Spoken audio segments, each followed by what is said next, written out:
I think it's the expressive possibilities that quartertones offer that is most interesting to me. Of course, I don't want to say that the 12 notes we have of the normal octave are, I mean, there's so many things you can still explore with that.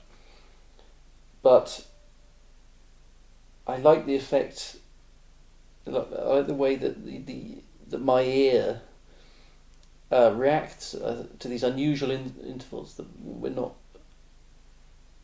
still aren't so common,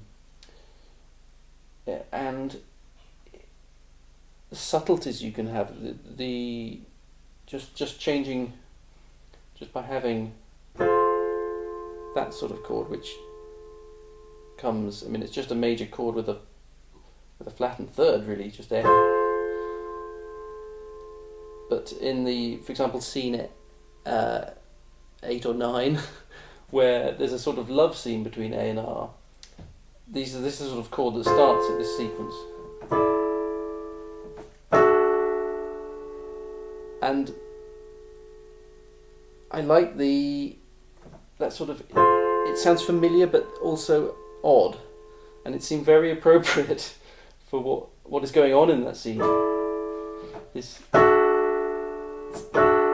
just, it kind of twists your ear a bit, it forces you to listen. So the very first chord of the piece is this.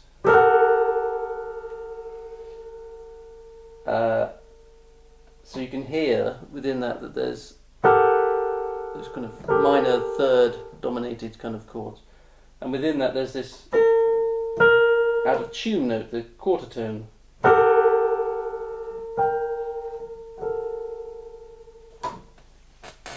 So there's a certain darkness to it. There's something a little off key, almost literally. And that was another element that was very important quite early on in this piece for me, that the quarter tones are used as a sort of structural device, and in a very the simplest way of explaining it would be really as the story gets more messed up, the more prominent the quarter tones are.